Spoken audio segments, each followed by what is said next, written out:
Remember, this particular module is taking the share valuation further, and they're focusing on different areas relating to equity.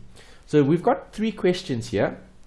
You'll see some of the concepts relate to chapter 1, okay, for example, value, and we need to look at that again. The first question is asking you about cash flow. So what cash flow do we receive from investing in equity?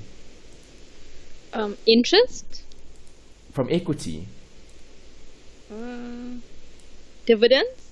Correct, that's the right one. Okay, so you can get interest, but interest would come from bonds, okay, or interest-bearing securities. So interest-bearing securities would be things like your money market accounts, your short fixed deposits, bonds, and those types of instruments. When we're looking at equity specific, we're looking at shares, okay, JSE, those types of instruments where we're going to be buying equity in a particular business, and the dividend would be the cash flow that we'll receive. So how then are we going to establish value? Does value depend on that?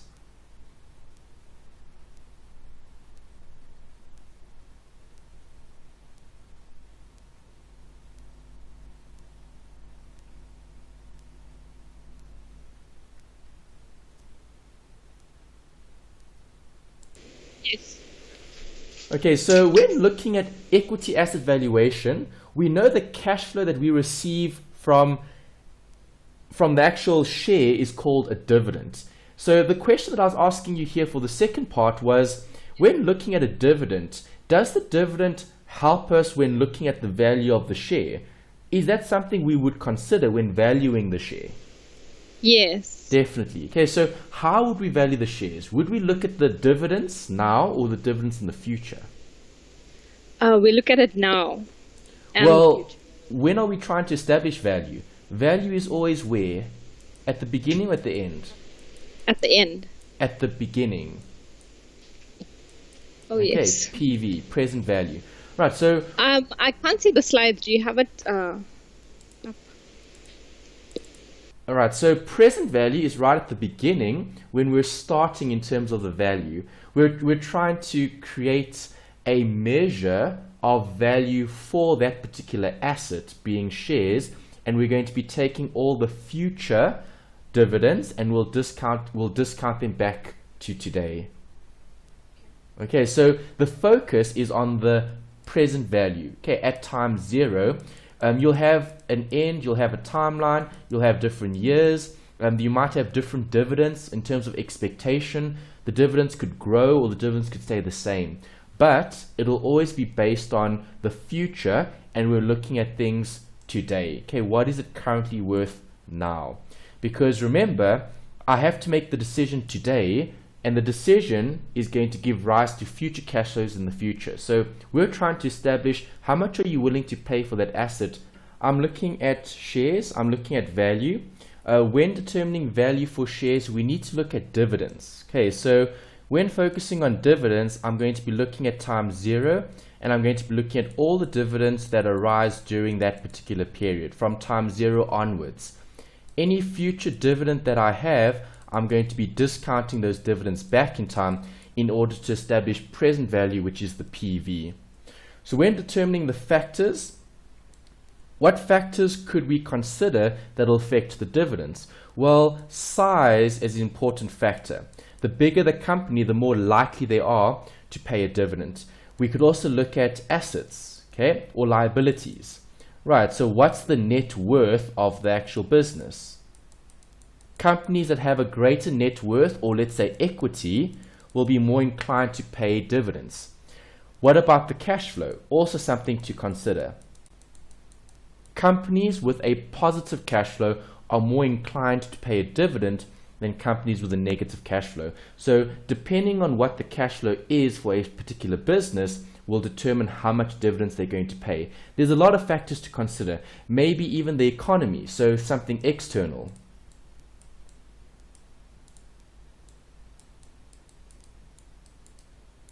Okay, when looking at the economy, we're looking at, is the economy in a recession or a boom? If things are going well and the operating environment is very positive, then the company would be more inclined to pay out a dividend. Why? Well, they're paying out a dividend because they can afford to, because the economic conditions are really positive, and the company would be viewed as being more successful, right, rather than less successful and struggling. Obviously, if you're in an environment where there's a recession, the company would be more inclined to hold back on paying a dividend because things aren't going very well. So there's a lot that you can consider, not only internal but also external factors. The next bit is looking at the equity asset valuation in a bit more detail, because now we're focusing on this concept, discounting future cash flows back in time. So when focusing on one form of cash flow, which is the dividends, we're going to have to establish what they are first before discounting them back to time zero. Time zero is the key because you're looking at value today. How much am I going to be paying for that particular asset today? So when looking at discounting future cash flows, I'm going to have to apply certain steps to get those amounts that I require to take them back to time zero. The first bit is choosing the model. Okay, DCF stands for discounting cash flow. Okay, so the cash flow we're looking at here is a dividend. So before I can discount the dividends back, I need to establish what they are. So when choosing the cash flow model, you get different models. You get 2-stage, you get multi-stage, 3-stage. There's a whole host of different ways, or let's say models or processes to apply when discounting future dividends back in time. Right, multi-stage just means we've got different considerations over a period of time. We'll see all of these later when we look at the different discounting models. 2 is forecasting the future cash flows. So I need to discount future values back in time to get the present value. In order to do that, I need to establish what the dividends are. So when looking at future cash flows, I need to establish what they are first. So I need to measure them, and I need to consider if they're going to be growing or not. If there is growth and those future cash flows are going to get bigger and bigger and bigger in the future, I need to provide that in the calculation. So when looking at future cash flow, we're considering the asset and the factors that will affect that asset's cash flow going forward. If those cash flows are going to increase, we should provide for that in the actual model when discounting those cash flows back in time to time zero. Number 3 looks at choosing the rate. So remember, when looking at time value of money, TVM, what variables do I need to discount things back in time? Well, I need a few: PV, N, I, FV, and PMT. Those are the 5 different variables. If I'm looking at the discount rate, I'm focusing on this, the I.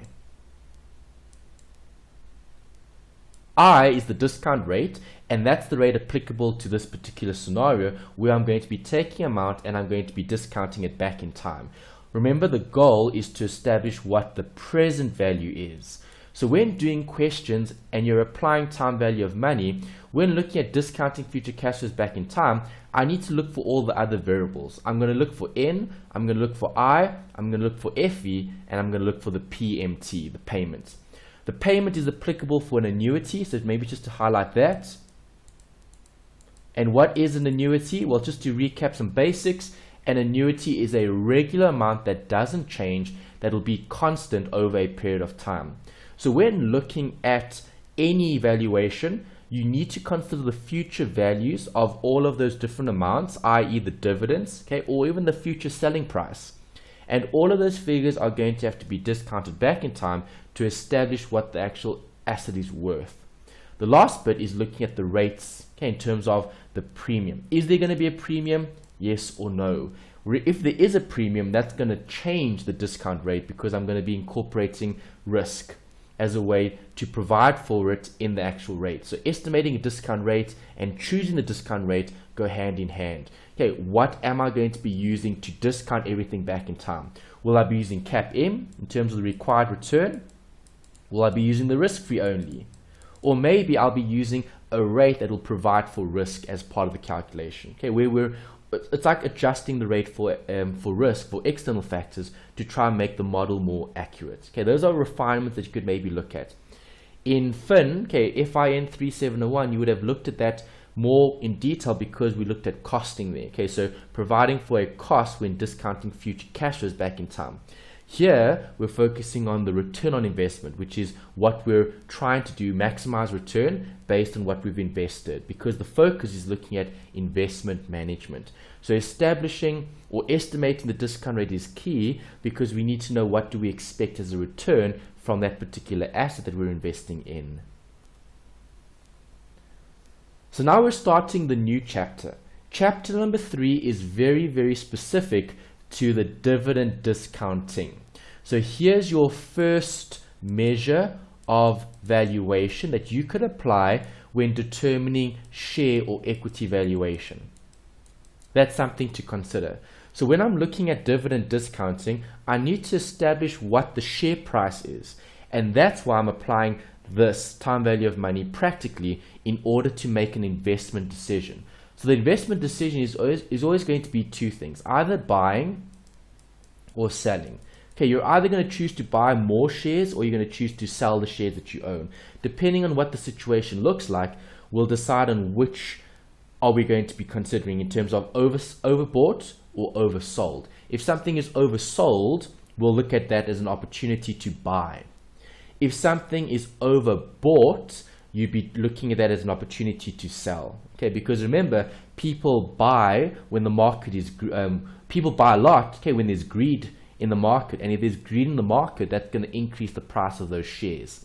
So if the share prices are high, that might be an opportunity to sell, because we'd be looking at the market turning perhaps depending on the situation currently. So some key concepts to remember when discounting equity. The first is the value of the asset must be related to the benefits or returns we expect to receive from holding it. So we're looking at value, right? So if I'm focusing on value, value is determined today, and value is dependent on the future. So if we believe we're going to be getting lots of dividends, then I'm going to be taking those dividends into consideration, because that's what I'm expecting to receive from holding it. Something else you could consider. Well, what happens at a later stage when I decide to sell it? There's going to be a selling price, okay, or a future value. So the future value is representative of the selling price. Is that something that I expect to receive from holding it? Well, the answer is yes, because the selling price occurs at the end, okay, at the end of the life of that particular investment. So at the end of the investment, I'm going to be selling that investment, and by selling the investment, I'm going to realize a return. And that return that I've realized is going to be part of the actual value of the asset based on today's terms. Okay, so today's terms will depend on your future dividends and the future selling price that you'll have when you eventually sell that particular asset and realize the capital appreciation. The second point is looking at a given amount of money in the future is worth less today. So what's that concept testing? It's testing time value of money. It's telling you that we know over time value is going to be changing. If I take one amount forward, it gets bigger. If I take a forward amount back, it gets smaller. And those are two key concepts when looking at discounting equity. We're considering the cash flows in terms of dividends or other, and we're looking at the actual value that I'm going to have at the end, which is the future value in terms of the sale, and we need to then consider what is it worth in today's terms. I don't know what it's worth in the future, but I'll have an expectation, and that expectation needs to be brought back to today times 0 in order to establish if this particular asset is over or undervalued. If it's overvalued, we'd be looking at selling. If it's undervalued, we'd be looking at buying. There is an assumption that you need to highlight as well as part of the theory from the textbook. They talk about a few assumptions that we need to make when doing this valuation, okay, when doing this discounting. Right, remember we're just talking about discounting because from a time value of money point of view, we're taking things backwards, we're not taking things forward. So when looking at an assumption, what must we assume to be true when doing this valuation? Well, we assume that when forecasting those future cash flows, those amounts are going to be receivable. All right, because remember, what did we say earlier? We said if I have an asset, I'm looking for value today at time 0, the present value. I want to know what am I willing to pay for that asset based on today's terms. But it relates to the future. Okay, it relates to future dividends. Okay, so div 1, div 2, div 3, and so on. Okay, all of those dividends are going to arise in the future. So when doing a valuation, if I'm discounting those future dividends, we're making an assumption that those dividends are actually going to arise. But in reality, do we know if a company is or isn't going to pay a dividend? Well, the answer is no, we don't. Companies don't have to pay a future dividend. Companies pay out dividends based on the current market conditions. So maybe 2 years or 3 years down the line, we expected the company to pay out a dividend, but in reality they don't. So we might get the valuation wrong initially when making the decision, because remember, future action that the company takes is based on the company's performance. So if the company is doing really well in 3 years, they might pay out a dividend. But if they're not doing well in 3 years, they might refrain from paying out a dividend, which is ultimately going to affect the valuation that we currently had initially. Right, so just to highlight that point again, what assumption are we going to be applying when discounting future dividends? Well, the assumption is all the dividends that we expect the company to pay in the future, we believe that they are going to be paid, that the cash flow is going to be made as an inflow because you would have received it as part of your investment. So that's the assumption. The assumption is we believe everything we believe will happen in the future will happen. Okay, that's the only way that you can actually then apply the time value of money, because you've now said, well, those dividends that I have in the future, I believe they are going to materialize, and therefore I can take those dividends that I believe will be paid out in the future and I can discount them back in time to get an estimate of value in today's terms.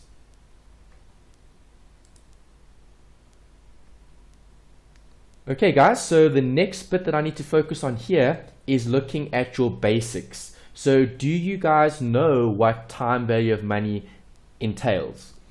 Time value of money has been covered in a separate module. The DSC 1630 is a really good time value of money module. So if you're really passionate and if you enjoy calculations, I do suggest maybe consider looking at that as an option as one of the courses you choose as part of your degree. You may or may not be able to choose that specific module, but if you like using time value of money, that's a really nice module that covers it in a lot of depth. In this particular module, we're going to be using a lot of the skills relating to time value of money, and we'll be applying it to different types of scenarios. Okay, so we'll be looking at things like annuities, we'll be looking at things like normal present value. Okay, so when looking at TVM, the focus is always on the variables. That's the key. The key is, can you identify all the different variables? And if I've got all the variables, I can then plug that into my calculator, and the financial calculator actually gives me the correct answer. So as long as you guys are comfortable identifying variables from the question, later on we'll look at the assignment and we'll look at past papers. When I'm looking at assignments and past papers, my goal as the student is to pick out all the variables. Okay, so how do I pull out the variables that I need to then substitute that into the calculator? So there are three possibilities that you need to be mindful of, and this is things that we need to pick up from the question. Okay, the first is an annuity. So what is an annuity? Well, an annuity is a regular payment. So there needs to be some sort of regular amount or constant amount that's going to appear over the life of the investment. Okay, so the only time that I can ever use an annuity is if I have a constant flow of cash flow, okay, in terms of inflows or even outflows. It could be either or. Right, if we look at things from an investment point of view, those inflows are going to appear over the life of the asset. So we invest today, you'll have an investment, okay, that'll be the present value, okay, and then that investment will give certain returns. What am I trying to establish here? I'm trying to establish value. So I'm trying to get the PV. The PV is my focus. So when do I use an annuity? I only use the annuity when the payments are the same. And what variable do I use in the calculator? The answer is the PMT button. Okay, so I hope you guys know where to find the PMT button on your calculator. when working out an annuity, I'm working backwards. Remember, we spoke about the concept of discounting. I'm taking future amounts which I believe the asset will provide. Okay, so if I invest in company A, I believe the company will pay a dividend in year 1, year 2, year 3. And at the end of year 3, I'm going to sell the asset and I'm going to receive a specific return. I then need to determine price now. Okay, what is the PV today? Am I going to buy or sell that particular asset? When looking at annuity, what you need for the calculation is the PMT. Next bit, PV. Right, so if I'm focusing on PV, the focus there is on one amount. Okay, almost like a lump sum, if you will. So if I use the word lump sum, am I looking at one amount or several? Well, the answer is several. Okay, so with present value, I'm looking at one amount, which is the future value, and I'll be discounting that back in time when looking at PV. Okay, so PV, you're looking at a basic time value of money calculation. One amount being discounted back in time. When looking at cash flow, okay, there's a NPV calculation that you need to remember. Okay, so when do I look at cash flow? Well, cash flow is very, very specific, and it's applicable when I have different amounts. Okay, irregular amounts, amounts that aren't the same. Okay, it's an NPV-like calculation. So when I talk about cash flow, I'm looking at this. Time 0 and time at the end. Okay, and there's going to be cash flows that occur over the life of the project. And those cash flows could all be different. I could have 7 here, I could have 8 there, I can have 10 here, I can have 20, I can have 30. It doesn't matter what those amounts are. If I've got those amounts, I'm going to apply the time value of money, cash flow, which is the CF button on my calculator. Okay, so if you've got the sharp, you'll be using CFI. Okay, you'll be inserting cash flow. If you've got the HP, you'll be using the CFJ, right? And if you've got the Casio, you'd be using the cash function. Okay, the cash user interface. Okay, so I press cash, I go into the interface, and I then insert all my cash flow. Doesn't matter which calculator you have, as long as you're comfortable inserting those cash flows, we'll be able to get the correct answer. Okay, so here's the first example, financial calculator skills. Let's see if you guys are able to calculate these. Right, so if you're watching this, please pause the video here and now try to answer the question yourself. Right, and then continue and look at the workings that I'm going to be doing to show you how to get to the right answer. Okay, right, so pause, try to do the question first, and then continue and see what the solution is.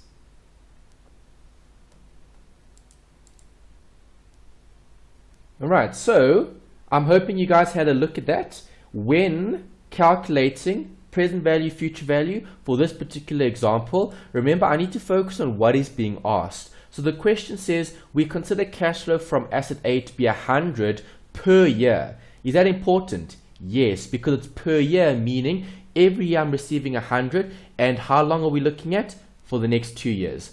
And the current risk-free rate is 5%. What value would be placed on this financial asset? Well, if I've got 2 years, my N is 2. If I've got a per year amount, that's my payment. So 100 is my PMT, and my 5 is the rate that I'm going to be utilizing here because they've given me a risk-free rate. Okay, so I'm basing this particular valuation on the risk-free rate. Okay, remember I could have put in any rate. It doesn't matter what rate I put in, I'm just discounting future cash flows back in time.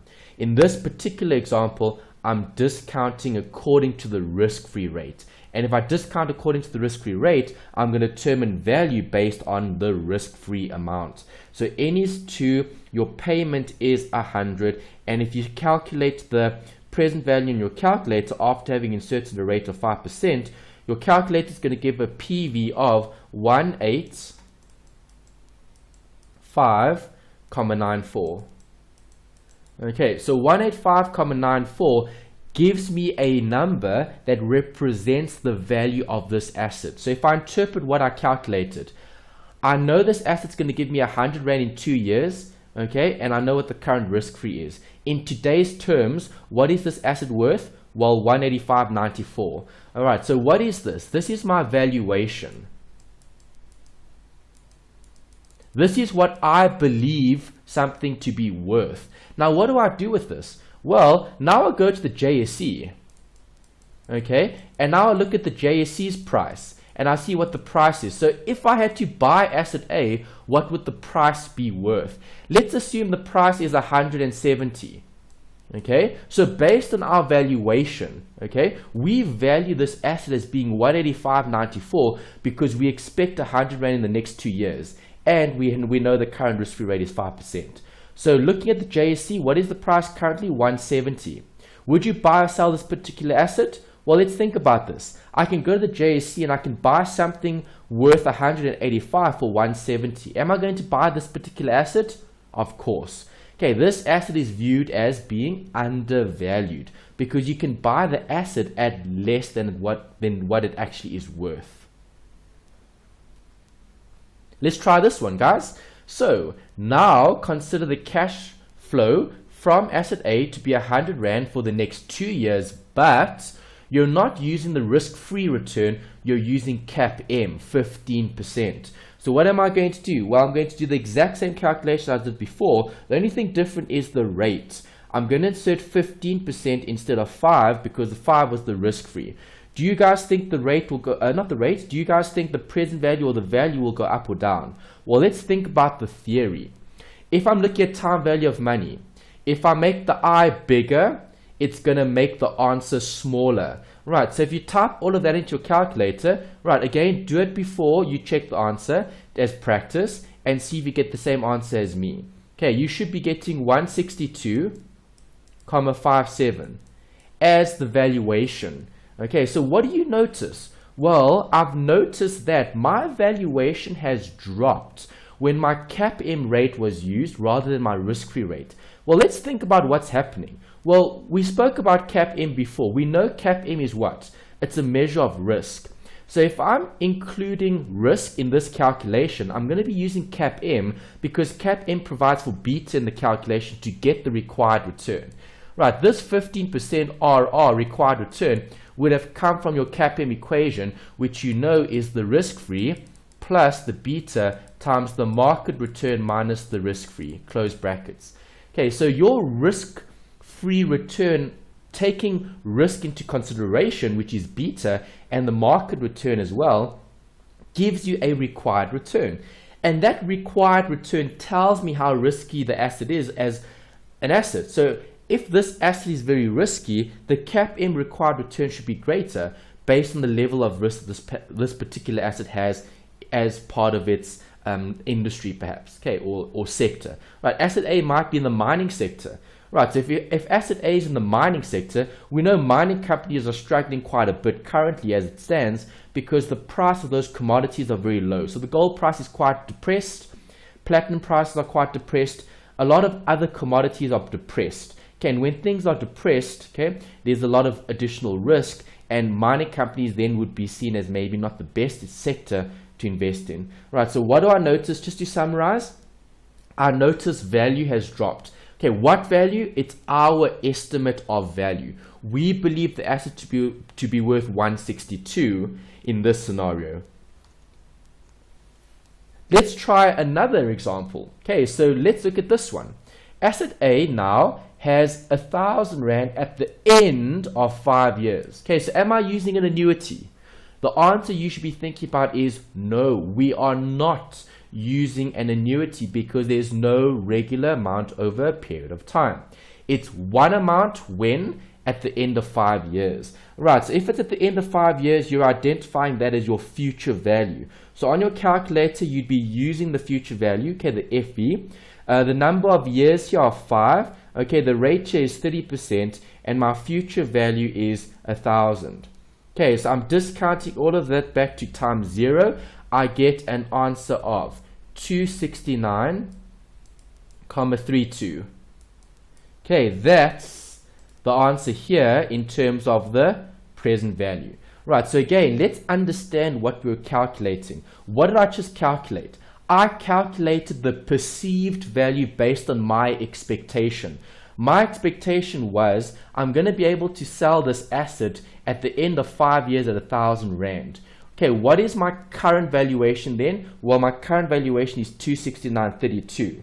Okay, so if I go to the market, I'm looking at price. If price is less than 269.32, that's an opportunity to buy.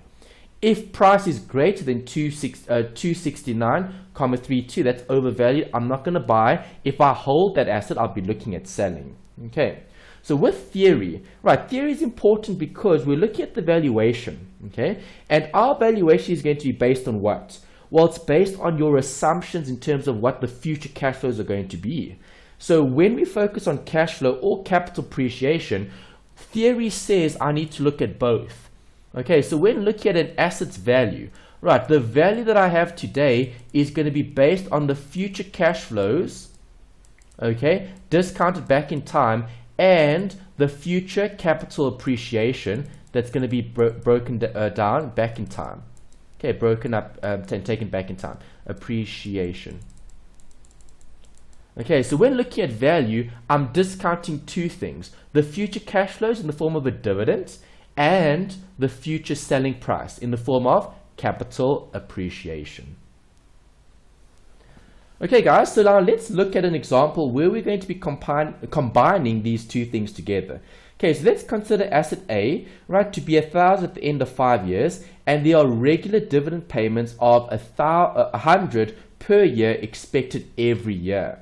Right, the required rate of return, cap M, is 30%. What value would we place on this financial asset? Right, so you can do it two ways. Okay, I'm going to show you this way and I'm going to show you another way as well. Right, so method number one is I can work out the capital appreciation. Okay, in other words, what does the value of the asset grow to, and then what will I sell the future selling price at? Okay, so we could say future selling price here is 1,000, N is 5, I is 30, and we're going to be computing a PV. Right, then I'm going to have the dividends. Okay, and I can work that out separately as well. Alright, and I can then calculate the total by adding the two amounts together. Because remember, both of these need to be added to get the price of the asset today. Right, if you want to, you can do it in one calculation. Okay, so N is 5, I is 30, my PV is what I'm solving for, my payment is 100, and my future value is 1,000. Alright, and if I solve for the PV, I get an answer of 512, comma 886 dot. Right, so what does that give me? That gives me the estimated value for this particular asset based on the dividends that I receive and the capital appreciation. Okay, if you wanted to do it another way, you could use the cash flow function. Okay, then you would insert the different cash flows. Right, you would insert 0 for cash flow 0, the first one. Okay, then you would insert 100, 100, 100, that's 3, 4, and then on the last one I'm going to have 1,100 because that's the final cash flow. Okay, so 0, 100, 100, 100, 100, and then 1,100 in my cash flow. Right, and then I'll insert a rate of 30%, and then I'm going to solve for my NPV. Right, and if you put that into a calculator, guys, try it, test it, you'll see. If I put 30% and I solve for NPV, I'm going to get the exact same answer. Right, 512,886,0496 ... Okay, and that's the valuation for this one. Alright guys, and now what happens if we've been given these expectations for asset Y?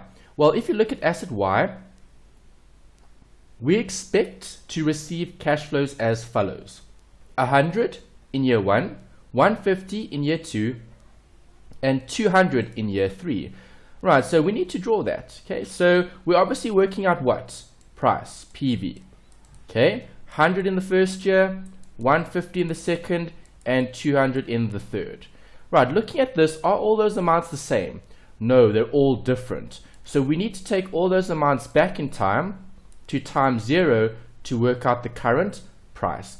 Best way to do this, if you've got 1, 2, 3 separate amounts, is to use your cash flow function on your calculator. So cash 0, 100, 150, 200, insert an I of 10% and solve for your net present value. Right, so if you grab your calculator, remember using the cash flow function on your calculator, you're inserting the cash flows as is. I have cash flow here of 10% in terms of the rate. I have a cash flow of 0 to 100, 150, 200, and I solve for my NPV. And you guys should all be getting 365,138, ... Okay, so what does that represent? That represents the price or the valuation of that particular asset, taking those expectations into consideration. Okay, cash flow for those 3 years. Right, so you do have a lot of fancy equations in your notes and in the textbook. Do you need to remember all these fancy equations? You don't. Okay, why not? Well, because you have a formula sheet in the exam. Okay, and you've even got something better, which is the calculator. Right, so formulas aren't necessary if you've got the financial calculator. You can do most of those calculations specifically on the calculator, so there's no need to adjust, okay, or to change or to change these formulas into any other subject of the equation. Okay, it doesn't matter, you don't need them. Right, just to interpret it, obviously, we're looking at cash flows here, and we're summing it up from 1 to n. So all the cash flows from the first period all the way through to the end, I'm taking them and I'm discounting them back in time. That's what I'm looking at here when looking at present value. Future cash flows discounted back in time. Just remember to draw timelines, that's important, and to keep all the variables the same. So if I've got months here, let's say time 0 to time 2, okay, and this is in months. Right, what must my rates be? Well, my rate needs to be I12, which is the monthly effective interest rate. And my N is in months, so my payments need to be monthly. Right, the payments are the most important variable because that's what I'm going to be looking at in terms of my actual expectation. How often am I going to be receiving those amounts? Yearly, annually, semi-annual, quarterly, depending on the situation. Always check that the variables relate and always look at the payment first. Okay, the payment determines what things are. Okay, so guys, please try this one again. Right, so pause the video here and do the calculation. See if you would be able to calculate the value of asset X, and then you can check with my solution. Okay.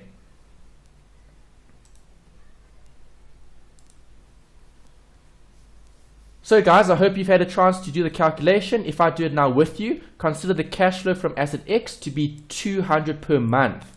Notice, per month. For the next 2 years. There's your N. And you've calculated a required return of 18% compounded monthly. There's I12. How do I get I12? It's 18 divided by 12, which is 1,5%. Right, per month. Right, so you literally take all of that and you plug that into your calculator. Remember, everything needs to be in months. So if I'm generating 200 Rand per month, there are going to be 24 months in total, and the rate is going to be your monthly interest rate.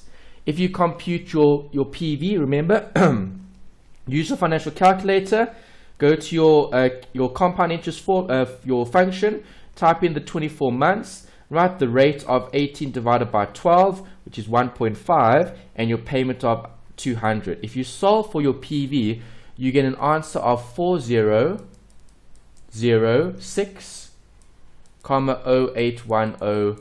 Okay, so what does that represent? That represents the valuation on that particular asset based on today's terms, or based today, but based on what we expect today. Okay, so the terms we expect in the future in terms of what we have there in terms of the 200 per month for the next 2 years at a rate of 18% compounded monthly. Always check that the variables are the same, and we did that over here as well. Another one for you guys to try. Again, guys, please pause the video here, try do the example yourselves, and then press play and watch the rest of it to see how you actually do the calculation. Alright, guys. I hope you've had a chance to do the calculation. I'm going to do it now with you. Consider the cash flow from X to be 100 per month for the first 3 years. Okay, and you expect to sell the share after 3 years for 1,500. You have calculated a required return of 12%. Okay, so we're looking at months and we've got years. Right, so is there a problem? Yes, there is. Okay, why? We've got two separate scenarios. So let's draw a timeline. T0, right, which I'm working out, PV, question mark, and then I have 100, 100, 100, 100, 100, 100, 100, PMT. Okay, that's 100 per month. And then right at the end, I've got a future value of 1,500, which would be occurring at the end of 3 years, which is at time 36. Okay, so I need to take all of those amounts back in time. So I'm going to do it as one calculation. If I do it as one calculation, okay, I'm going to have, clear my memory, okay, N is going to be 36 years. I is going to be 12 divided by 12, which is 1% per month. Right, I'm solving for my PV. I need my payment. My payment is 100, right, per month, and my future value is 1,500, which is right at the end. If I solve for my present value, I get 4059,1379 ... Okay, and what does that represent?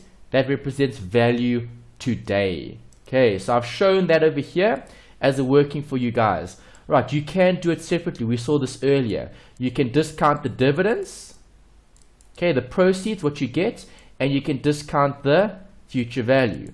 Right, once you've got the two, you would have to add them together. If you add them together, you're going to get the same answer.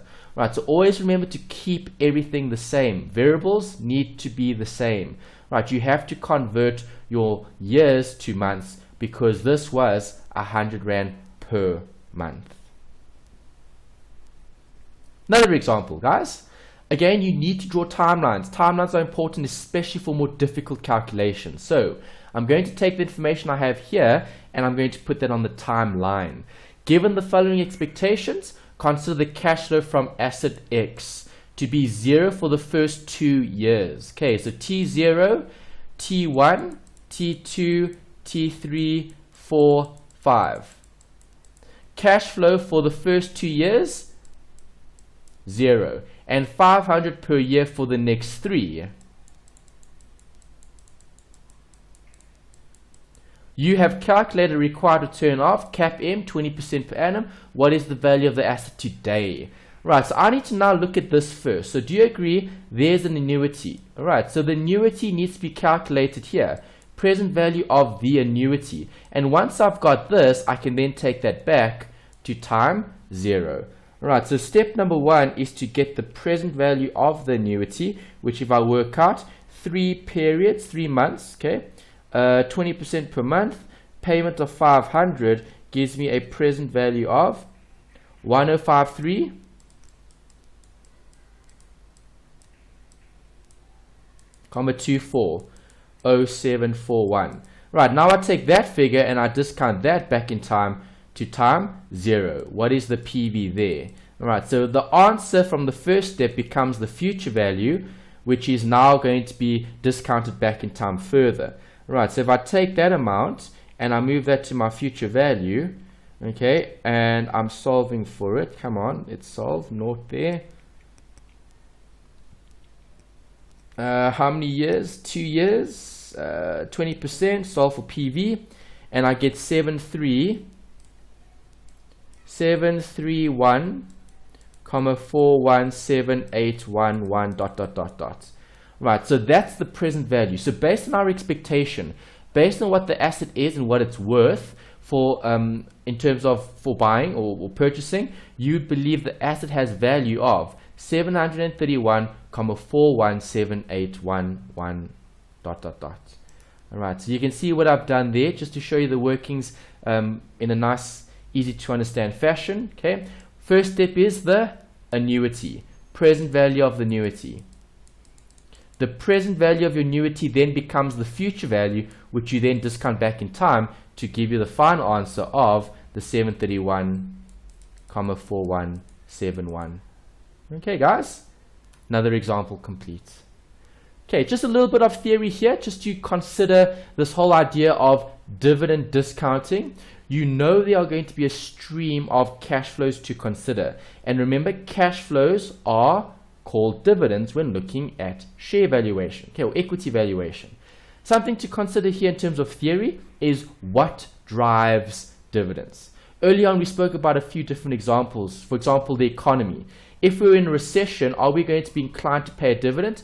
The answer is no. Okay, if things are tough and things are pretty bad in terms of the economy suffering and declining in a recessionary environment, you're not going to want to pay out more of your profit. You're probably going to want to keep more of your profit so the business can help stay alive and continue operating. So there's a lot that drives dividends. It could also be market expectations, okay, or consideration. So we could have short-term considerations in terms of what we expect. Okay, do we expect a particular company to succeed and make a profit? If that's the case, we'd be inclined to perhaps record a dividend for them to pay out versus a company that doesn't expect to succeed. Right, so short-term and long-term considerations. Growth is also something to consider. If we're growing, if companies are growing, are they going to be paying out much dividends? Well, the answer is probably no, because growing companies would rather choose to reinvest in their own company to try to grow the business further, rather than having to seek external finance in the form of loans, which normally carry a higher cost. Okay, so just think about it logically in terms of what determines actual dividends. When looking at the specifics, all companies should have a dividend policy. Right, on page 87, they do cover the dividend policy in a bit more detail. Remember, it's theory. Okay, theory can come up in your exam. You should be familiar with the different points in terms of pros and cons for each of the different valuation models. This particular valuation model is using dividends. Okay, and dividends are going to be cash flows that I'll receive over the life of the investment. Can I use DDM for non-dividend paying shares? Right, so let's think about that. If a company isn't paying a dividend, would I be able to discount dividends then?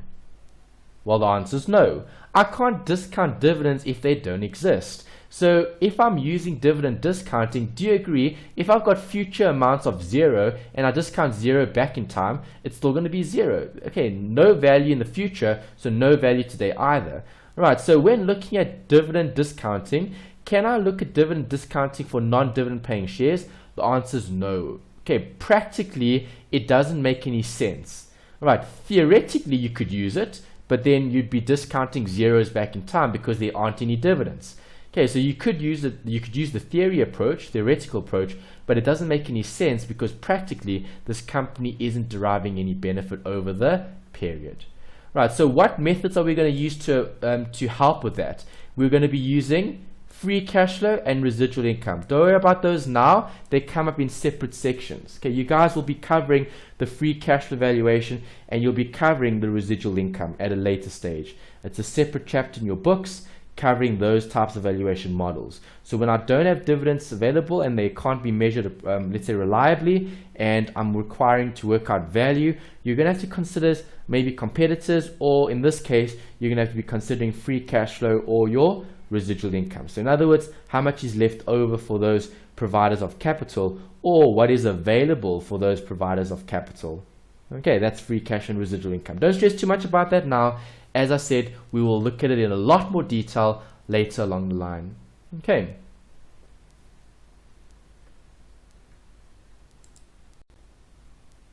Okay guys, the next bit is looking at an example from the textbook. Okay, so I'm referring to the Coke versus HRL, okay? And these are two companies. Obviously, they're American companies because this is an American textbook, and we're looking at their valuation. Right, remember, we spoke about dividend discounting. In order to determine value, I need dividends and I need to be able to discount them back in time. If I can, I'm going to establish a measure of value. Right, so when looking at the relationship between earnings and dividends, okay, do you agree companies that are more focused on growth are going to be keeping most of their earnings rather than paying them out? Okay, so retention is key when companies are focusing on growth, because the more I retain, the more likely I am to grow, right? And that's what we're looking at here in terms of different reasons or motives for using a particular valuation model or method to approach a specific company. Okay, so we obviously need to look at the best valuation model, the model that's going to help us the most with getting the most accurate valuation of value for that particular entity, because we make a decision to buy or to sell that particular asset. Okay, you're obviously looking at buying assets that are undervalued so that you can maybe make a profit. Right, so the question I've asked you here is, what is the relationship between earnings and dividends? We just spoke about it. Okay, earnings is the total, it's everything. A portion is retained in the form of retention, and a portion is paid out in the form of a dividend. So when looking at DDM, okay, the dividend discounting model, is this the best way of valuing equity? Well, not always. There are certain flaws in this particular valuation model because it focuses all of its attention on the future dividends.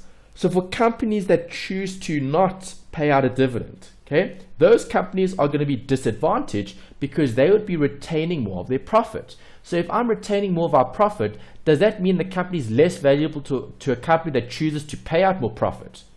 Well, if you think about it, based on dividend discounting, okay, a company that pays out dividends would be seen as being more valuable than a company that doesn't pay out as many dividends, okay, because you're looking at that as the basis of your decision making. Right, more examples for you guys to try. Okay, so don't get confused, guys. If you've got single stage, 2-stage, multi-stage, 3-stage, it doesn't matter. You apply the same time value of money principles. Okay, and what do they involve? They involve drawing a timeline, inserting all the points onto the timeline in terms of your dividends and your cash flows, and then discounting them all the way back in time. Right, so the example that I've given you here is looking at share W. We'll pay a R1.10 dividend next year, and the expected price of the share is expected to rise to 53.55 in 1 year. The required rate of return is 9%, so nice and simple. Right, these you can do on your calculator, so don't do it any other way. You can use holding period return if you want to, or holding period yield. Okay, those are some calculations we've revised last week. To keep it simple here, I'm using this over 1 year. Okay, my rate was 9%. I'm solving for PV. My payment was what? A dividend of 110. Okay, and a share price of 53.55, which is the future value. If I solve for my PV, I get 50,1376. Right, what does that represent? It represents the discounting of future dividends. Right, notice if you wanted to, you could do it this way mathematically. Take all the future amounts and just discount it back in time for 1 year using the present value equation formula. Right, remember, equations aren't important. You don't need to know them because they give you a formula sheet. You just need to know how to apply them. Okay, when to apply them, there's no need to study them. Okay, some equations are very long and very tricky and difficult to memorize. So it'll be very unfair if they ask you to memorize all of these different equations. Okay, and that's value. So the value for W would be considered 50 Rand 14 cents. Right, another one for you guys to try. So again, pause the video here, do it first on your own, and then see if you can get the right answer. Okay, if I then walk you through the answer, we can now discuss the actual calculation. Right, but try it first, guys. Pause and then continue. Okay, guys, welcome back. If I'm paying a dividend next year, all right, the dividend is R3.25. Okay, and how many years am I looking at? The required rate of return, 1 year. Okay, rise to that in 1 year. Okay, so my payment is going to be R3.25. Okay, my future value is going to be 102.80. Okay, and I've got a cap M percentage here of 20%, and the year is 1, and I'm solving for my present value. Right, present value here comes out to 88,375. Right, and that's the valuation that I would place on this particular share. Okay, share V. More examples for you guys. DDM, looking at multiple holding periods. Okay, notice it doesn't change the way I approach the question. I'm still going to do it the same way by drawing a timeline. Okay, drawing a picture showing it. Okay, so share X will pay annual dividends yearly as follows. 2 in year 1, so year 1, 2, 3, 4, 5. Alright, so if I'm looking at dividends, 2 Rand in year 1, 210 in year 2, 220 in year 3, 350 in year 4, and 375 in year 5. Alright, so we expect to also sell the share at 40 in year 5. So there's an extra 40 there. So cash flow in year 5 is actually 43,75. Right, then what do? I use my cash flow function on the calculator. Okay, that's the easiest way to do it. Use the cash flow function on your calculator. Insert the cash flows as is. Okay, and then solve for the actual price. Alright, so if I do that, let's go to my cash flow. I'm going to put in the rate of 10%. I'm going to go to my D editor. I'm going to go 2 Rand in the first year, 2 Rand 10 in the second, 2 Rand 20 in the third, 2 Rand 2.2, okay, 2 Rand 20, 350, and then in the last year I've got 375 plus 40 gives me that. Escape, go to my NPV, solve, and the calculator gives me 34,762,466. Right, what does that represent? That represents the price or the value, the estimated value at time 0 today. Right, that's the most important thing that you need to do. Always, always, always, always draw a timeline. Okay guys, another method. Okay, there's quite a few here when looking at dividend discounting, because we know we can be given a specific amount that will appear in the future. That would be like the selling price, where we know there's only one amount, and when we know there's going to be multiple amounts, it could be seen as a dividend. Okay, and then we'll either use the annuity function, okay, the PMT on your calculator, or you're going to be using the cash flow. Here in the last bit, in terms of Gordon growth, we're looking at constant growth. Right, so how do I pick up on growth in the question? Well, they'll state it. They'll give you an expectation in terms of growth. So the formula for Gordon growth is value equals div1. Div1 is representing the next dividend over R minus G, okay, the rate minus the growth. So here's an example. Equity A will pay a dividend of 1 Rand 10 in the next year. And we can expect dividends to grow constantly. See, there's the key word. That's growth. And there's a cost capital of 10.1. So the present value, okay, is going to equal, right, your dividend. Okay, it'll pay a dividend in the next year. So that is the next year's dividend. So 110 divided by 0.101 less 0.06.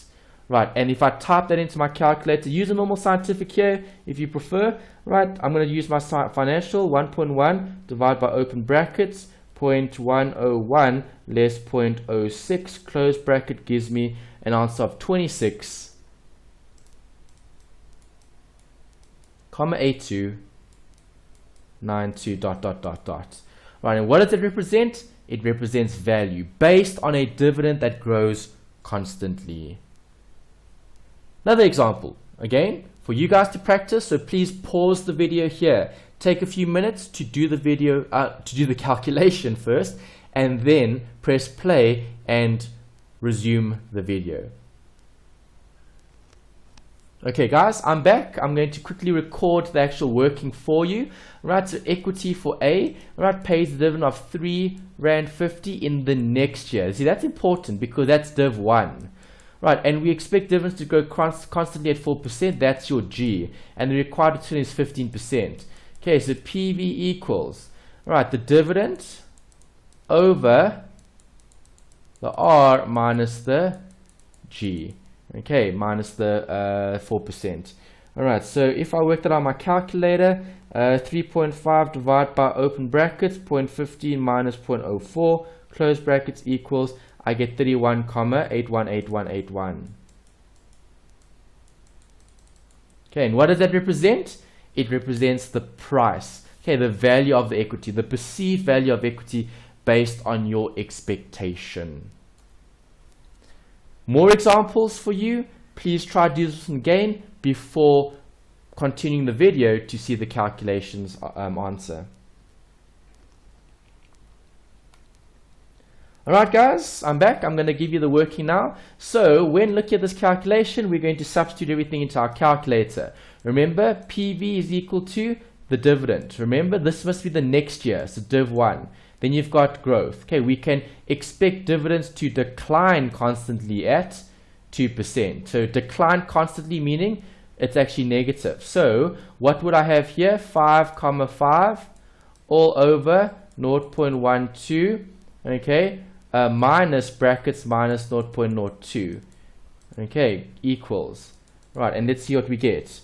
5.5 divided by open brackets 0.12 minus open brackets a minus 0.02 close bracket equals. Right, I get an answer of 39,2857 ... Okay, what does that represent? It represents value for that particular share, for that equity. Alright guys, and then I've got a few other notes here relating to the present value of your growth opportunities. Okay, PVOG. Okay, maybe just to write that down. PVGO. Okay, present value of the growth opportunities. Right, just make a note here and see formula sheets. Okay, when we look at the exam past papers, you'll see they give you a very specific formula for the present value of your growth opportunities. Right, and that's looking at a very specific equation. Okay, it can come up. If it does come up, you just use the equation in the actual question and you substitute all the amounts into the equation. Right, remember, companies covering growth or no growth will be a consideration because companies that grow are going to retain more of their profit. They're not going to pay out as much dividends. Right, so what does Gordon Growth do? Well, Gordon Growth gives us a nice indication of growth relating to price. So Gordon Growth and the price E and the PE ratio, okay, can be looked at in a holistic view where we've got the dividend that's being paid out and the actual price that is being offered for that particular asset. So the equation that you've got here, the price to earnings ratio equals 1 minus B. Okay, you might be wondering, well, what does the B stand for? Right, the B stands for the retention. Okay, how much do you retain? The retention ratio. Okay, G stands for the growth. R is the rate that you're substituting in, cap M or other. And then you've got P and E, which is price to earnings, okay, which we'll cover in more detail when we get to some of the ratios. Right, so just a note here to remember, okay, 1 minus B is 1 minus retention. 1 minus retention is your payout ratio, because what did we say? Well, we just said what we don't retain, we pay out to shareholders, and that's a form of return on investment for them, okay, because they're receiving a little bit of the profit that the business has generated. Okay guys, theory here, multi-stage dividend discount models. Don't worry about 2-stage, 3-stage, 4-stage, 5-stage, 6-stage, as many stages that you want. It's just look at different expectations. Okay, so we're trying to represent a model that best meets reality. That's what we're trying to do here in terms of multi-stage, to give the user more of a complete view on the actual operations of that particular business. Right, it doesn't matter what the question is going to be focusing on. Always keep it simple by drawing a timeline and inserting the values on there before doing the calculations. Right, something important here at the bottom is the H model. Right, again, NB, we'll look at this in the formula sheet. Okay, what does the H value give us in terms of its purpose? It talks about growth that's super normal in the first few, let's say, years of the business, and then it's followed by more moderate, more constant growth that's more leveled out. Okay, so new companies that start out are probably going to have phenomenal returns initially at the in the beginning in terms of growth. Okay, so massive growth in terms of the actual business and its creating of value.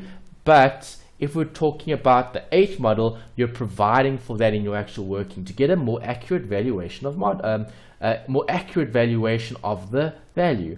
Right, so when looking at the H model, we're going to look at the actual formula. It's in your formula sheet. You can probably spot it already. Just remember the H model, you always need to divide it by 2. Okay, so H model, you would have it divide by 2, right, which will allow you to then calculate the actual average, inverted commas, for that change in supernormal growth to constant growth, because that occurs over a period of time. Right, there's a note about 3-stage. The textbook gives you a lot of additional information relating to each different form of dividend discounting model. Multi-stage, single stage, double, triple. There's such a lot that you could consider here. Just remember, if it's 3-stage, there's going to be 3 distinct stages of growth. Right, so you might have maybe something like this. Okay, no growth for that period, growth for this period at 10%, and then growth for that period into the future, 5%.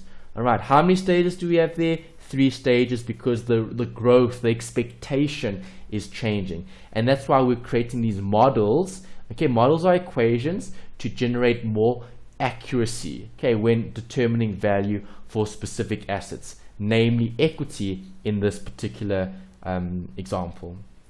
All right, and then I've got a note here about DuPont. DuPont is famous in finance. DuPont is just as famous in investments. Okay, so make sure you know what the DuPont equation is. I've given it here in case you've forgotten. Right, something else to add here as well. Okay, if I group these 2 equations together, I can cancel the sales out. If I cancel the sales out, I'm left with return on assets. Something else to consider as well is, what do each of these different fractions represent? Well, the first one is net income over sales, and we know net income over sales is net profit margin.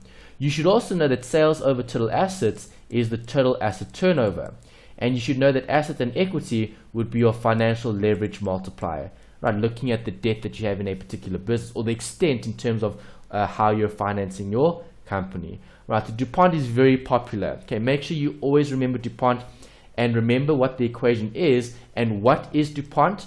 It's a breakdown of ROE into its different components. Right, so just to add that here to your notes, ROE equals net profit margin times total asset turnover times financial leverage multiplier. Something else that's very useful is this equation. Okay, where you've got retention and you've got ROE, which gives you what? The growth rate. Right, you will see past papers and assignment questions that sometimes don't always give you a growth rate, but they give you enough information to work out 2 things, the retention and the ROE. So now, can I get the growth rate? Well, the answer is yes. The growth rate can be derived from the retention times the return on equity. Okay, ROE times retention gives us the growth